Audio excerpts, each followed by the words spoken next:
আলা হযরত মুজাদ্দিদে দ্বীন মিল্লাত ইমাম আহমদ রাজা ফাজলে বেরলভী রহমাতুল্লাহ আলাইহি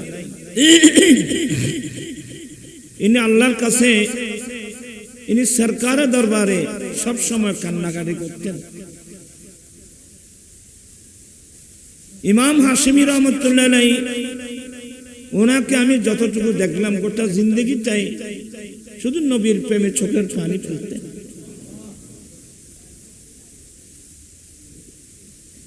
কথা কাজী হলো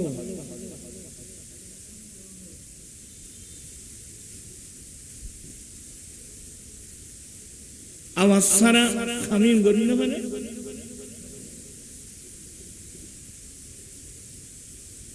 আলা হযরত এদের জীবনে আমরা পড়েছি।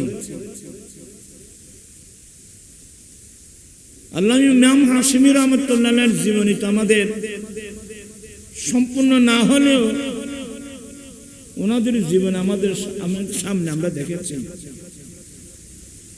এদের সাথে দুনিয়ার কোনো সম্পর্কই ছিল না।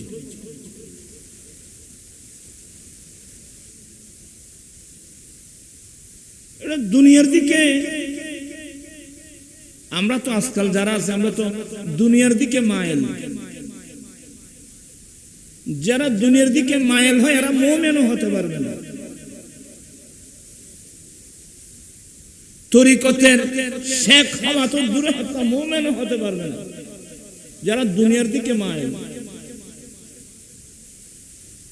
আল্লামা হাশিমি রহমাতুল্লাহ আলাইহিকে দেখলাম, আমি তো 76 যদি আমি সুবহানিয়া মাদ্রাসার ছাত্র,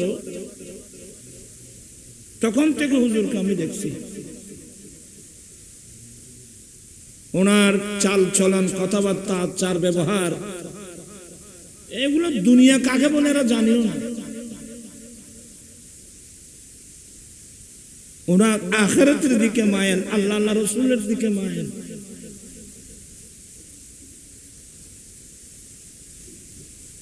এদের সাথে দুনিয়ার কোনো ইয়ে ছিল না। বলা হতো যে দুনিয়া না, দুনিয়া তো দুনিয়াতে আসলে কি দুনিয়ার পিছনে থাকতে হবে? নৌকা সম্পন্ন জাহাজ কোথায় থাকে? নৌকা সম্পন্ন জাহাজ কোথায় থাকে? সাগরে, নদীতে, সাগরে। কিন্তু সাগরের পানি কিন্তু নৌকা সম্পন্নের নিচে। কাপ্তান যিনি জাহাজ চালক, উনি সবসময় কম্পিউটারে পাহারা দিতেন এই এত বড় জাহাজ কোন দিক দিয়ে ছিদ্র হয়ে কোন জাহাজের ভিতর কোনো পানি উঠতেছে কিনা উনি পাহারা দিতেন।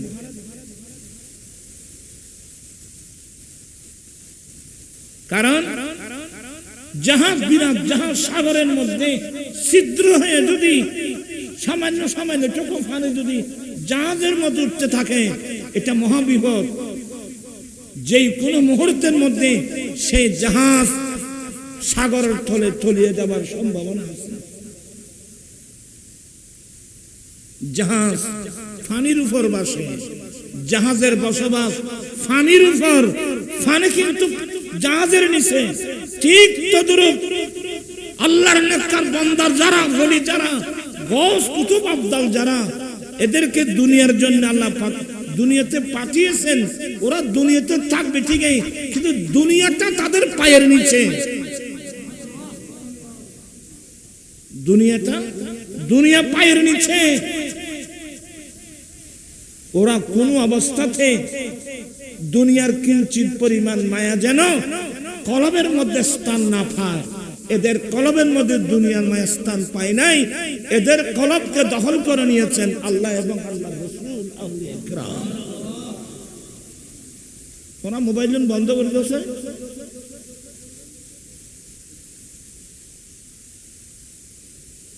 ইমানদার কোনদিন দুনিয়ার দিকে মাইল হতে পারে না। আর দুনিয়ার দিকে যারা মাইল, এরা ইমানদার হতে পারে না। ওলি কুতুব আবদাল হওয়া তো দূরের কথা। আমি কথাটা কি জন্য আনলাম? আলা হযরত মুজাদ্দিদে দ্বীন মিল্লাত ইমাম আহমদ রাজা ফাজিল ইবনে নবী রাহমাতুল্লাহ আলাইহি, যাদের জীবন আমার নবীর সুন্নাত বিরোধী একটা কাজ করেন নাই। আপনি কি আল্লামা হাশিমের জীবনী পড়লে আল্লামা হাশমি রাহমাতুল্লাহর জীবনে একটা নবীর সুন্নাত বিরোধী কাজ করতে প্রমাণ করতে পারবেন? কোনোদিন পারবেন না। আমার ভাইয়েরা, আলা হযরত কত সুন্দর সুন্দর নাত আমরাও একসময় পড়েছি। चमक तुझसे पाते हैं सब पाने कोई আপনারা পড়তেছেন না তো? चमक तुझसे पाते हैं सब पाने मेरा दिल भी चमका दे चमका मैं मुजरिम हुआ मुझे साथ ले लो, मैं मुजरिम हुआ मुझे साथ ले लो, के रास्ते में है जा बजाता निभा। आला हज़रत बोलें या रसूल अल्लाह या हबीब अल्लाह, কিয়ামতের কঠিন দিনে আপনি নবী যাওয়ার সময় আমি আহমদ রাজাকে একটু সঙ্গে নিয়ে যাবেন। আমি কি বুঝাতে পারছি? কিয়ামতের কঠিন দিন কাকে বলে? আলা হযরত বলেন ইয়া রাসূলুল্লাহ ইয়া হাবিবাল্লাহ, আপনি যাওয়ার সময় কিয়ামতের কঠিন দিনে আপনি নবী যাওয়ার সময় আমি আহমদ রাজাকে সঙ্গে নিয়ে যাবেন, আমাকে আপনার সঙ্গে নিয়ে যাবেন। কেন? আমার আলা হযরত বলেন যেহেতু আমি মুজরিম, যেহেতু আমি অপরাধী, যেহেতু আমি আসামি, যেহেতু আমি মুজরিম, যেহেতু আমি অপরাধী, রাস্তার মোড়ে মোড়ে পুলিশ বিডিআর আর্মি হ্যান্ডকাপ নিয়ে দাঁড়িয়ে আছে, আমাকে পাওয়া মাত্রই হ্যান্ডকাপ লাগিয়ে আমাকে জেলখানায় নিয়ে যাবে। নবী গো, আপনি যাওয়ার সময় আমি আহমদ রাজাকে সঙ্গে নিয়ে যাবেন। এসব আপনারা যারা আল্লামা হাশিমি রহমতুল্লাহ আলাইহির দামান যারা ধরেছেন, আমাদের আছে কি হুজুর আপনি যাওয়ার সময় আমাদেরকে সঙ্গে নিয়ে যাবেন, সঙ্গে থাকতে হবে। কিন্তু এভাবে আমি একটু বলতে গেলে দেরি হয়ে যাবে। আমার আল্লাহ বলেন আল্লাহ খিল্লাহু ইয়াউমাইযিন বা'দুহুম লিবাদিন আদুওয়ান, কিয়ামতের কঠিন দিনে এক বন্ধু অপর বন্ধুর শত্রু হয়ে যাবে। কিয়ামতের কঠিন দিনে এক বন্ধু অপর বন্ধুর শত্রু হয়ে যাবে। কিন্তু আল্লাহর একদল বান্দা আছে, এরা আমাদের শত্রু হবে না, আমাদের বন্ধু হয়ে কাজ করবে। এদের নাম হলো মুত্তাকিন, তাদের আরেক নাম হলো আউলিয়ায়ে কেরাম। ইন আউলিয়াহু ইল্লাল মুত্তাকুন, একমাত্র মুত্তাকিরাই হলো আল্লাহর ওলি। ঈমানি যারা আল্লাহর ওলি, এরা কিয়ামতের কঠিন দিনে আমাদের বন্ধু হয়ে পাশে থাকবে, আমাদের শত্রু হবে না। এই কারণে আহলে সুন্নাত ওয়াল জামাতের মতাদর্শে আমরা মানুষ যারা আমরা আউলিয়া একরামদেরকে অন্তর দিয়ে ভালোবাসি, আউলিয়া একরামের দরওয়াজায় দরওয়াজায় ঘুরি। জামাতের ইতিহাসে আপনি কোনদিন আহলে সুন্নাত ওয়াল জামাতের আলেম পাবলিক এদেরকে আপনারা মন্ত্রী মিনিস্টারের দরওয়াজায় দরওয়াজায় ঘুরতে আপনি কোনদিন দেখবেন না। যার কারণে আমাদের আহলে সুন্নাত ওয়াল জামাতের অবস্থানটা ভিন্ন।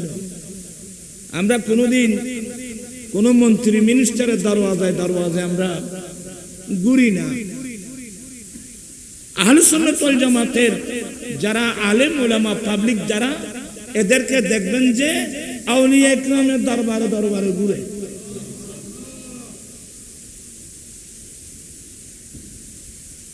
অনেকে আমরা কেন আউলিয়া ইকরামের দরবারে যাই এটা নিয়ে অনেক খারাপ মন্তব্য করে, আছে না?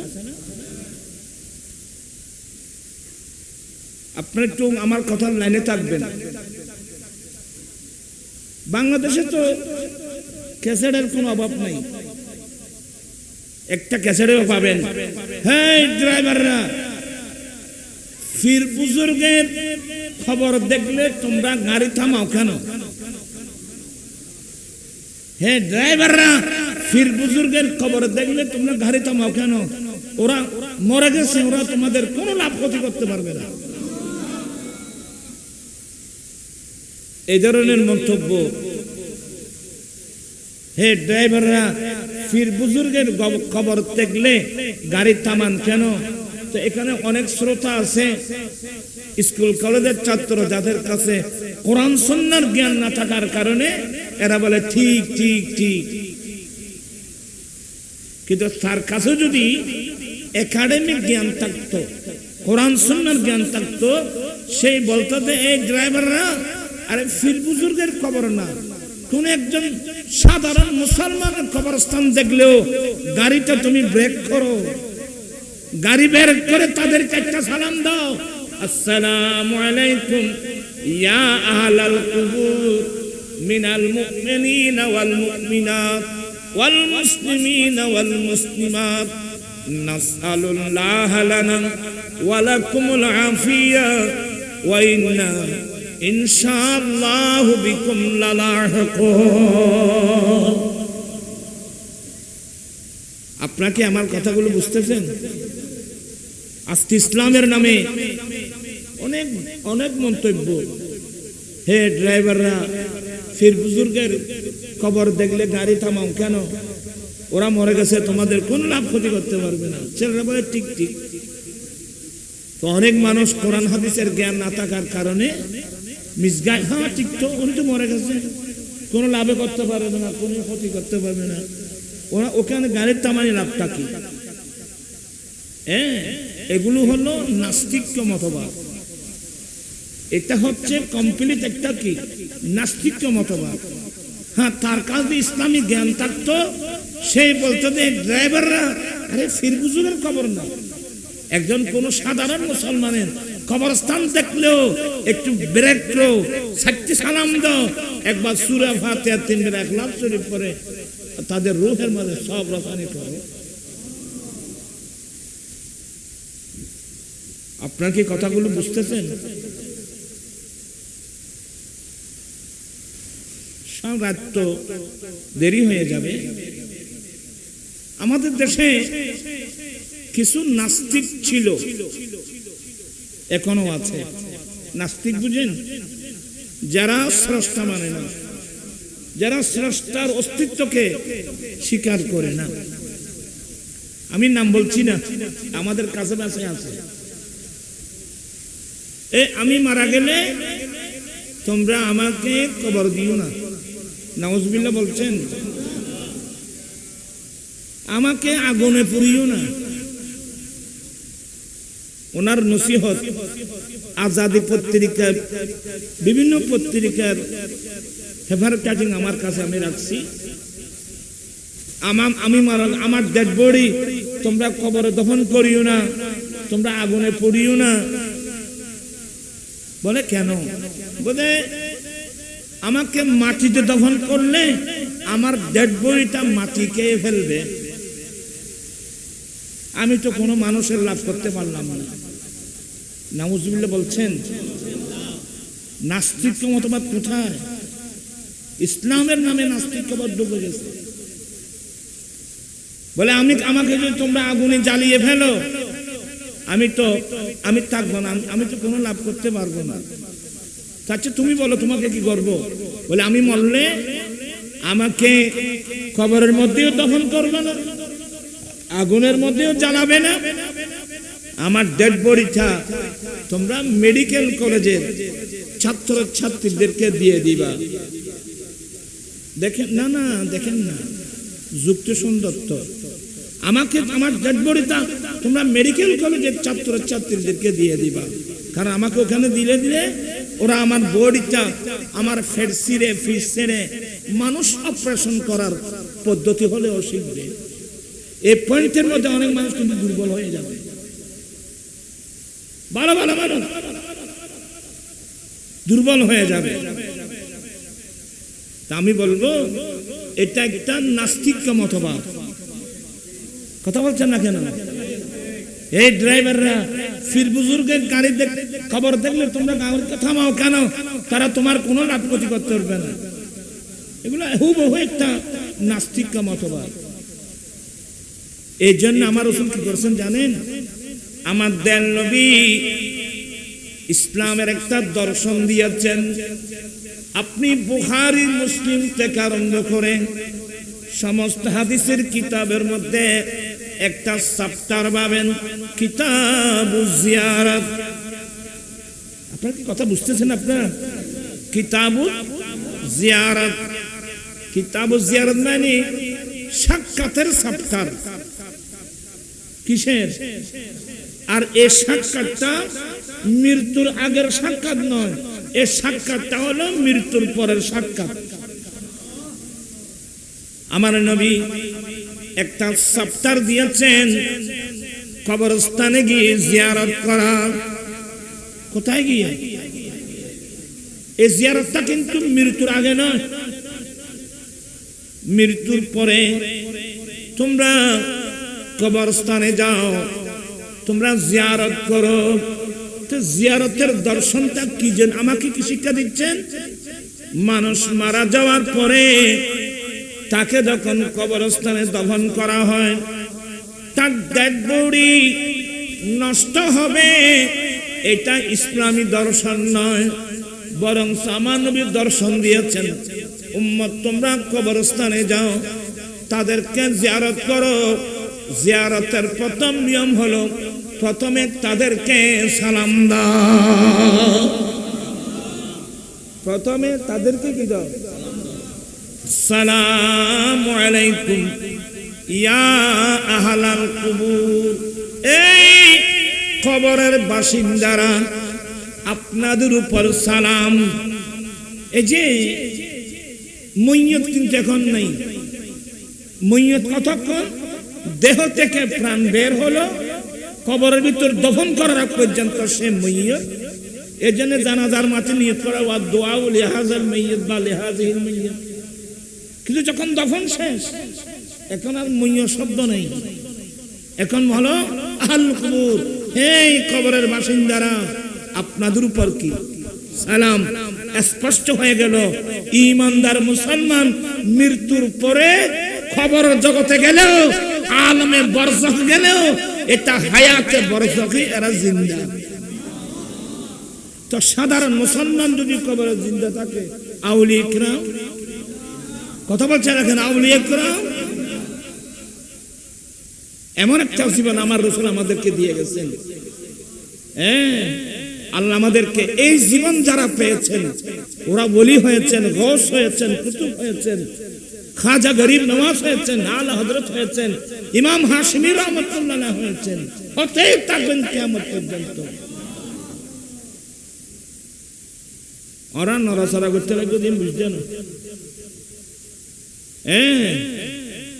এরা সত্যিকারের জীবন পেয়েছে।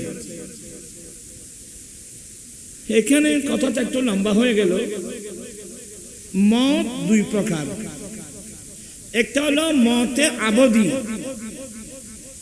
মতে যেমন বিসমিল্লাহির রহমানির রহিম লা তুসাল্লি আলা আহাদিম মিনহুম মাতা আবাদা ওয়ালা তাকুম আলা কবরিহি।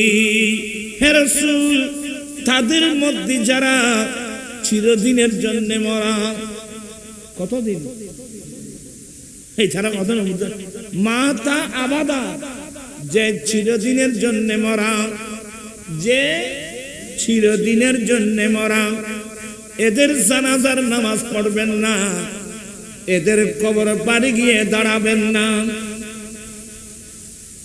চিরস্থায়ী মরা মানে যারা কাফের, যারা মুশরিক, যারা মুনাফিক, এরা চিরস্থায়ী মরা। কথা বুঝতেছেন না? এরা চিরদিনের জন্য মরা, এই জন্য তাদের জানাজাও নেই, তাদের কবর পাড়ে গিয়ে জিয়ারতও নেই। আর তার বিপরীত যারা চিরদিনের জন্য মরা নয়, কিছুক্ষণের জন্য মারা যাবে, এদের জানাজার নামাজও পড়বেন, এদের কবরের পাড়ে গিয়েও জিয়ারত করবেন। সুবহানাল্লাহ। আসলে জিনিসটা অনেক অত্যন্ত গুরুত্বপূর্ণ সাবজেক্ট। আমাদের দেশে ইসলামের নামে যতগুলো দল আছে, আহলে সুন্নাত ওয়াল জামাত এই একটি দল ছাড়া, আহলে সুন্নাত ওয়াল জামাত একটি দল ছাড়া ইসলামের নামে বাংলাদেশে যতগুলো কি আছে দল আছে, এদের ফতোয়া হলো যে কোন ওলি পীর বুজুর্গ সালার মসুদের মাজারে দরবারে মানুষ পূর্ণ হওয়ার জন্য যাওয়া, এটা নাকি গুনাহের সফর। কেমানি কোন আল্লাহর ওলির দরবারে যাওয়া। কারণ আহলে সুন্নাত ওয়াল জামাত মানুষের একটা আকীদা হলো বিপদ মুসিবতের সময়, আমার মদিনা শরীফ তো আমার থেকে অনেক দূরে, ইচ্ছা থাকা সত্ত্বেও আমি তো মদিনা শরীফ যেতে পারছি না, কিন্তু মদিনা ওয়ালা রাসূলের বিভিন্ন সেন্টার তো আমাদের দেশের মধ্যে আছে, এগুলো হলো আউলিয়া ইকরামের দরবার। এটা হলো আউলিয়া ইকরামের দরবার। আপনারা কি বিরক্ত হচ্ছেন? ইমাম শাফিঈ, আমি আপনাদেরকে নোট দিচ্ছি, ইমাম শাফিঈ একজন মাযহাবের ইমাম। ইমাম শাফিঈ রাহমাতুল্লাহ আলাইহি একজন মাযহাবের ইমাম, এবং ইমাম শাফিঈকে ইসলামের বড় মুজাদ্দিদ লেখা হয়েছে। দেওবন্দ মাদ্রাসা থেকে পর্যন্ত মুজাদ্দিদের যে তালিকা পেশ করেছে, সেই তালিকার মধ্যে আল্লামা জালালউদ্দিন ইমাম শাফিঈ রাহমাতুল্লাহ আলাইহির নাম আছে। আল্লামা শাফিঈ রাহমাতুল্লাহ আলাইহি, আল্লামা জালালউদ্দিন সুয়ুতী রাহমাতুল্লাহ আলাইহি, এভাবে অনেক নাম আছে। ইমাম শাফিঈ রাহমাতুল্লাহ উনি একজন মাযহাবের ইমাম। উনি যখন কোন একটা মাসলার মধ্যে বেজে যেতেন, উনি যখন শরীয়তের তরিকতের হাকিকত মারফতের কোন একটা মাসলা মাসাইল মধ্যে যদি আটকা পড়ে যেতেন, অনেক দোয়া দরখাস্ত করা হলো কিন্তু বুঝে আসতেছে না, তখন সেই ইমাম শাফিঈ রাহমাতুল্লাহ আলাইহি সিদ্ধান্ত নিতেন, আমি ইমামে আজম ইমাম আবু হানিফার মাজারে যাব। কোথায়? ইমাম আজম আবু হানিফা রাহমাতুল্লাহ আলাইহির মাজারে যাব। কোথায়? ইমাম শাফিঈ রাহমাতুল্লাহ আলাইহির বাড়ি। ইমাম শাফিঈ রাহমাতুল্লাহ আলাইহির জন্মস্থান হলো গাজা, এই ফিলিস্তিনের গাজা। আর দেশে গাজা হইলে গাজা না, গাজা ফিলিস্তিনের গাজা এলাকায় ইমাম শাফিঈ রাহমাতুল্লাহ আলাইহির বাড়ি, জন্মস্থান। তিনি ফিলিস্তিনের গাজা থেকে রওনা হয়ে যেতেন কুফায় ইমাম আবু হানিফার মাজারে।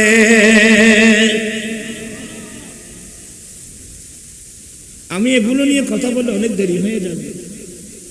ইমাম শাফি রাহমাতুল্লাহ আলাইহি এখন তো কত বড় বড় ফতোয়া, কোন মাকসাদ পূর্ণ হওয়ার জন্য কোন পীর বুজুর্গের কবরে যেও না। তো ইমাম শাফি রাহমাতুল্লাহ আলাইহি উনি কিতাব বুঝেন নাই না? ইমাম শাফি রাহমাতুল্লাহ আলাইহি গাজ্জা এলাকা থেকে ফিলিস্তিনে রওনা হয়ে কুফায় ইমাম আজম আবু হানিফা রাহমাতুল্লাহ আলাইহির মাজারে আসতেন। উযু বানিয়ে প্রথমে 2 রাকাত নফল নামাজ পড়তেন। ইমাম শাফি রাহমাতুল্লাহ আলাইহি ইমাম আবু হানিফা রাহমাতুল্লাহ আলাইহির মাজারের পাশে যেই মসজিদ, ওই মসজিদের মধ্যে 2 রাকাত নফল নামাজ পড়তেন। কিভাবে জানেন? ইমাম শাফি রাহমাতুল্লাহ আলাইহির মাযহাবের নিয়ম হলো বুকের মধ্যে হাত বাঁধা। কোথায়? বুকের মধ্যে হাত বাঁধা আর রফে দান করা, রুকু থেকে উঠতে হাত বাঁধা, রফে দান করা, হাত উঠানো, এগুলো ইমাম শাফি রাহমাতুল্লাহ আলাইহির মাযহাবে আছে।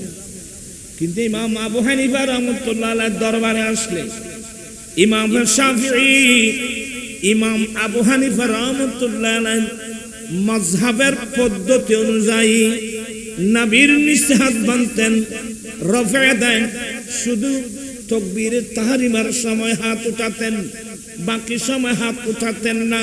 কি মানে হুবহু ইমাম আবু হানিফার মাযহাব অনুযায়ী নামাজ আদায় করতেন।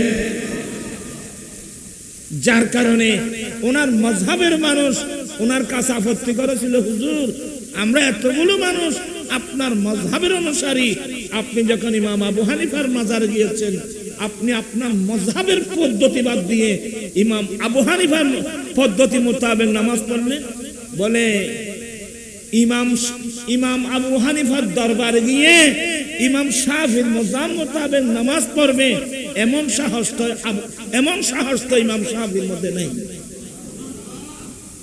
আমি ইমাম আবু হানিফাকে শ্রদ্ধা করে, ইমাম আবু হানিফার তাহকিকাতকে শ্রদ্ধা করে, সম্মান করে আমার মাযহাব অনুযায়ী নামাজ আদায় করলাম। আমি শাফিঈ।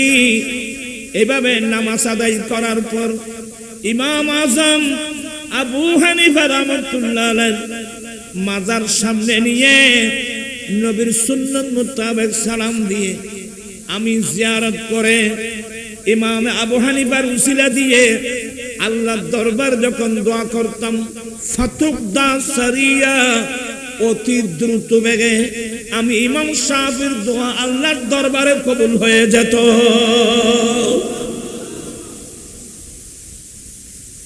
তাহলে এই জিনিসটা আপনি আহলে সুন্নাত ওয়াল জামাতের মধ্যে পাবেন। আর অন্যরা ইসলামের নামে যারা আছে এরা তো এই যে মৌলির দরবারে এসে আমরা জিয়ারত করলো, এটা মাজার পূজা বলে। এটা কি বলে? মাজার পূজা বলে। আল্লাহর শুকর, আল্লাহ দুনিয়ায় থাকতে মানুষকে দেখাই দিয়েছেন যারা মাজারের জিয়ারতকে পূজা বলে, এদেরকে এখন দেখা যায় হিন্দুদের পূজা মণ্ডপে। এটা শাস্তি। কথা বলছেন এখানে, এটা কি? এটা শাস্তি। সুন্নিদেরকে পাবেন আউলিয়া ইকরামের দরওয়াজায়। সুন্নিরা কোন মন্ত্রী মিনিস্টারের পিছে ঘুরে না। বিরক্ত হচ্ছেন? সিয়ারে আলামিন নাবলা আল্লামা শামসুদ্দিন জাহালুদ্দিন কিতাব, 30 খণ্ডের কিতাব, বিরাট এক কিতাব। এখানে ইমাম বুখারীর হালাত লিখছেন। ইমাম বুখারী সাহেবের খতম তো সবাই পড়ে। ইমাম বুখারীর হালাতের মধ্যে লিখছেন, ইমাম বুখারী রাহমাতুল্লাহ আলাইহির ইন্তেকালের বরাবর 200 বছর পরে সমরকন্দ, খরতম, নিশাবুর একাকার রাশিয়ার মধ্যে দুর্ভিক্ষ ছিল, রহমতের বৃষ্টি হচ্ছে না। অনেক অনেকে ইস্তিসকার নামাজ আদায় করেছেন, অনেকে আল্লাহর কাছে কান্নাকাটি করেছেন। বৃষ্টি বন্ধ, বৃষ্টি হওয়ার কোনো কি নেই, লক্ষণ নাই, চিহ্ন নাই। একজন বুজুর্গ হস্তি শহরের কাজীর কুজাত, যিনি বিচারক মহোদয়, ওনাকে আসসালামু আলাইকুম, কাজী সাহেব চেহারা মলিন কেন? বলে মলিন এভাবেই তো, এই কারণেই তো। বলে আমি একটা পরামর্শ দিতাম। বলে দেন। বলে আমার পরামর্শ হলো আপনি আপনার অনুসারীদেরকে নিয়ে, বক্তবৃন্দদেরকে নিয়ে আপনি ইমাম বুখারীর মাজারে যান। ইমাম বুখারী আল্লাহর দরবারে এমন মকবুল হয়েছে, ওনার দরবারে গিয়ে ওনার উসিলা দিয়ে আল্লাহর কাছে দোয়া করলে আল্লাহ নিশ্চয়ই রহমতের বৃষ্টি দান করবেন। আল্লামা আবুল ফাত্তাহ সমরকন্দি রাহমাতুল্লাহ আলাইহির উক্তিটা আল্লামা শামসুদ্দিন যাহাবী সিয়ারে আলামিন নাবলার মধ্যে নকল করেছেন। সমস্ত বড় বড় মুহাদ্দিসিন বুখারী শরীফ পড়াতে গিয়ে ইমাম বুখারীর ফজায়েলের উপর আলোচনা করতে গিয়ে এগুলো সবাই বলে যে ইমাম বুখারী আল্লাহর দরবারে এমন কবুল হয়েছে যে ওনার ইন্তেকালের 200 বছর পরে সমরকন্দ, বুখারা, নিশাবুর এখানে বৃষ্টি হচ্ছিল না। একজন বুজুর্গ ব্যক্তির পরামর্শে কাজীর কুজাত যখন ওই ইমাম বুখারীর মাজারে গেলেন, ওনার জিয়ারত করে ওনার উসিলা দিয়ে যখন দোয়া করা হলো, দোয়া করার সাথে সাথে রহমতের বৃষ্টি শুরু হয়ে গেল।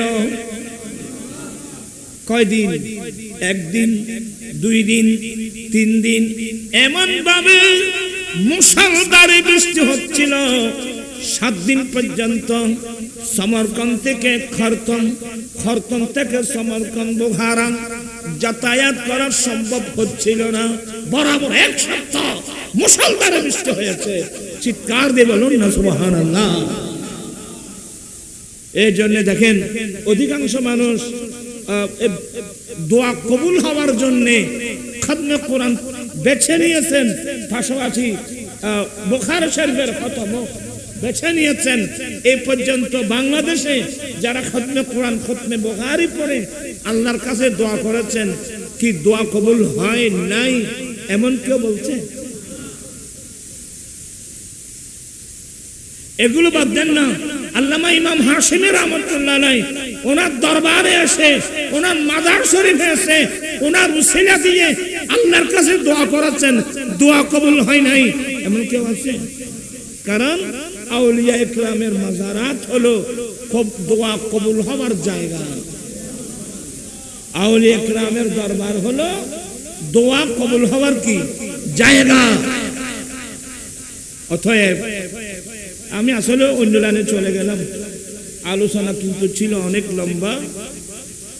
আমরা আউলিয়া ইকরামের দরওয়াজায় যাই, কোথায় যাব? কোথায় যাব বলেন? আমরা জানি যে আল্লাহর ওলি, আল্লাহর ওলি মানে আল্লাহর বন্ধু। কথা বলছেন না কেন? আল্লাহর ওলির দরবারে যাওয়া মানে আল্লাহর দরবারে যাওয়া, ওলির দরবারে যাওয়া মানে নবীর দরবারে যাওয়া। নায়েবে রাসূল, এরা নায়েবে রাসূল, এদের দরবারে যাওয়া। আর যাব না কেন? এদের জিন্দেগিটা আমাদের চোখের সামনে। গরিব নওয়াজের জিন্দেগি, গরিব নওয়াজের জীবনী বললে আপনি আশ্চর্য হয়ে যাবেন। আল্লামা হাশিমি রাহমাতুল্লাহর জীবনী, এগুলো তো আমাদের চোখের সামনে। হ্যাঁ, এরা সব সময় মাবুদের সন্তুষ্টি ছাড়া, সন্তুষ্টি কামনা করা ছাড়া অন্য কাউকে খুশি করার জন্য কোনো কথাবার্তা বলতেন না। আমরা তো কোন একজন বড় পয়সাওয়ালা দেখলে ওদের সন্তুষ্টির জন্য আমরা কথার লাইন ফিরে দিই। আল্লামা হাশিমির জীবন, এটা আমি জীবনে কোনোদিন দেখিনি। আমি এখন নাম বলছি না, কিন্তু আমার অনেক কিছু জানা আছে। আল্লামা হাশিমি রাহমাতুল্লাহ আলাইহি এখন তো আমরা অনেকেই অনেক বড় বড় পয়সাওয়ালার দরওয়াজায় ঘুরি। কথা বলছেন না কেন? আল্লামা হাশিমিকে এটা দেখছেন কোনদিন জীবনে? হ্যাঁ, দেখা গেছে আউলিয়া কিরামের দরবারে দেখা গেছে, গৌসুল আজম মাজবান্ডার দরবারে দেখা গেছে, গরিব নওয়াজের দরবারে দেখা গেছে। জগৎ বাসা আল্লাহর ওলিদের মাজারে জিয়ারত দিয়ে শুধু নিজে যান নাই, মুরিদানদেরকে সঙ্গে নিয়েছেন। আসো আউলিয়া কিরামের দরওয়াজায় ঘুরে। ফারুক খড়ার ঘুরে,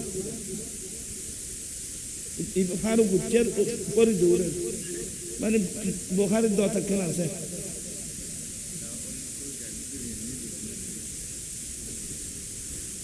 আচ্ছা ঠিক আছে, ও আচ্ছা অর্থাৎ ব্যাগিং কি আর হয়ে না, তোমার হবে না। আল্লাহুম্মা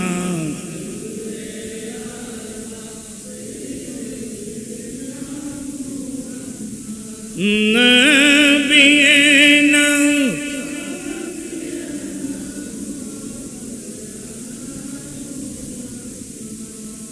हम चांदनी को ख्वाजा के दर पे मचलते देखा है। उजर तो बहुत माशाअल्लाह আলাই দেখো জিন্দাবাদ আয়ান উজর বদল করে গোয়া দিয়ে যাবে। আয় অসুস্থ মানুষ এখানে উজুর দোয়ান নজর ভাইবেল্লা কেনা সিদেরি গরিব নওয়াজের ইবের মাধ্যমে ভাইম দেই, আর মাধ্যমে আল্লামা হাশমি রহমতুল্লাহর মাধ্যমে লন্ড ইবের মাধ্যমে ভাইম দেই। এখানে খুন্দি গেলি শহরে পড়ছে বই ইন এলে হতকিন হত নাই নে ভাই বই। हम चांदनी को ख्वाजा के दर पे मचलते देखा है। वहाँ लाख हजारों बिगड़े हुए काम संभलते देखा है। अजमेर में जो जाते हैं वो झूली भर भर के लाते हैं। वहाँ लाख हजारों बिगड़े हुए अरे तकदीर बदलते देखा है। हमें चांदनी को ख्वाजा के दर पे मचलते देखा है। अजमेर की गलियां रोशन है, वहाँ खुदा की रहमत बरस रही है। अरे अजमेर की गलियों में वलियों को टहलते देखा है। अरे चित्कार दे बोलो ना सुभान अल्लाह। इन একসময় হতে এখন ধন্যবাদী আল্লাহ সবাইকে আল্লাহর মাহবুব বান্দাদের দামান ধরে আল্লাহর প্রিয় বান্দা ওয়ালি গাউস কুতুব আবদাল নজিব নকিব হক্কানি রব্বানি আলেম ফকিহ এদের দামান ধরে থাকার আল্লাহ আমাদেরকে তৌফিক দান করুন, আমিন। আজকে যারা আপনারা দরবারের সাথে সম্পৃক্ত হুজুর কেবলার খুসরু শরীফ এসেছেন, গরিব নামাজের স্মরণে মাহফিল এসেছেন, আল্লাহ এই ইমাম হাশমি রহমতুল্লাহর ওসিলায় গরিব নামাজের ওসিলায় নিশ্চয় আমাদের দোয়া দরখাস্ত আল্লাহ কবুল করবেন। আমার আপনি যেন অসুস্থ, আমি অসুস্থ, আল্লাহ যেন হযরতের ওসিলা আল্লাহ যেন সুস্থতা দান করেন। অনেক মানুষ কারো চাকরি নাই, কারো ভিসা নাই, কারো পতাকা নাই। মেডিকেল গেলে তো বোঝা যায় হাজার হাজার মানুষ নারী পুরুষ এক একজন এক এক জটিল কঠিন রোগে আক্রান্ত হয়ে মেডিকেলে পড়ে আছে। ওষুধ কিনবার পয়সা নাই, ভালো ডাক্তার নাই। আল্লাহ যেন গরিব নামাজের ওসিলায় আল্লামা হাশমি রহমতুল্লাহ উসিলায় আমাদের প্রত্যেকের রোগকে যেন আল্লাহ শেফা জালা কামালা যেন আল্লাহ নসিব করেন।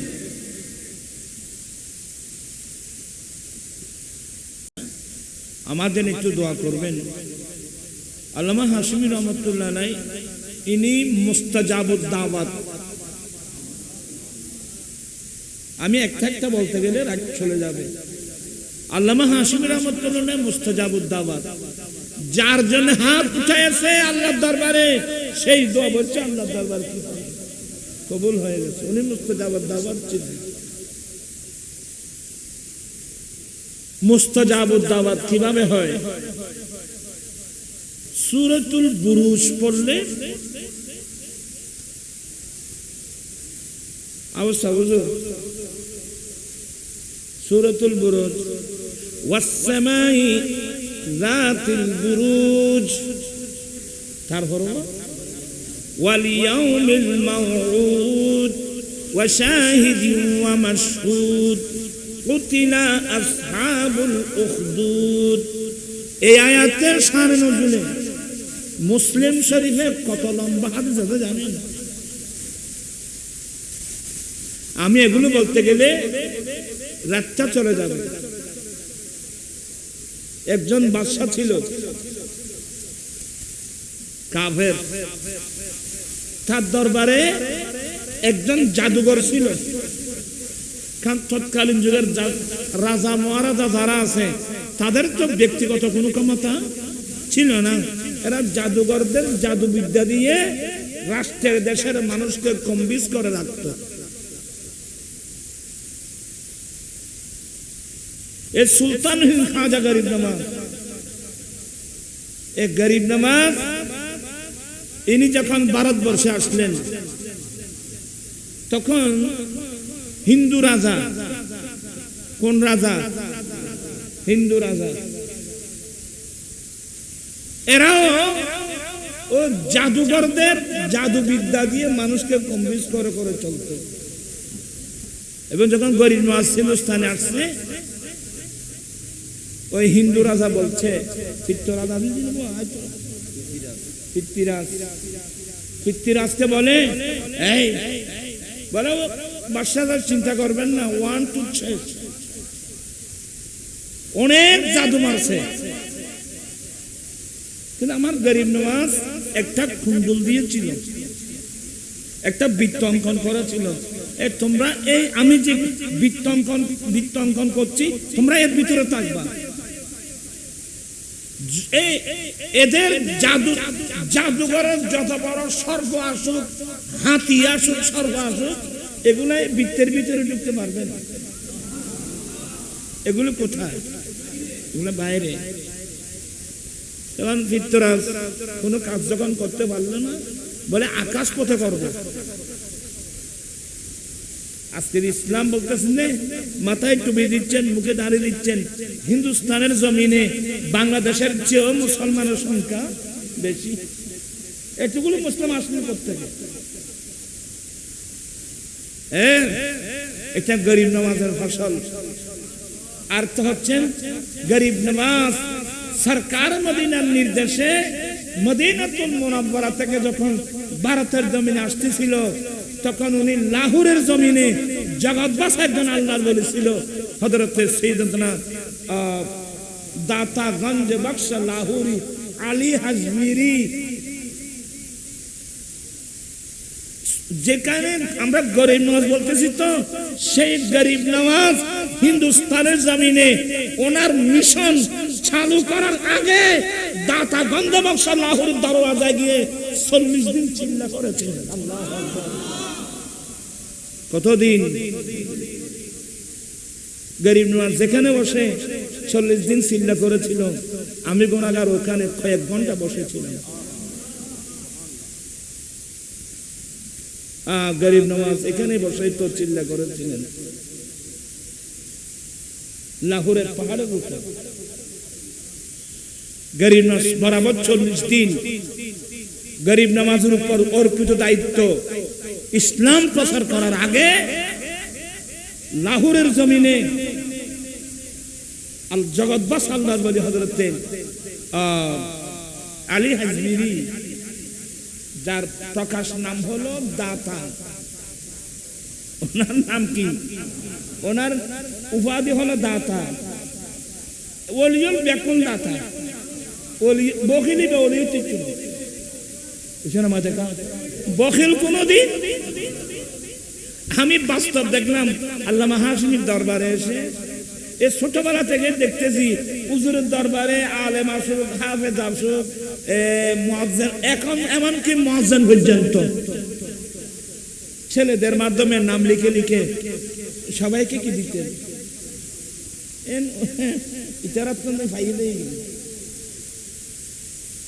ওলিয়া আউলি ইকরাম দাতা হয়, আউলি ইকরামরা দানি হয়। কারণ এদের দরবারে তো দৌলতের কি নেই। কেন? কেন ওরা তো দেয় ঠিকই, কিন্তু দরবার তো আরেকটা।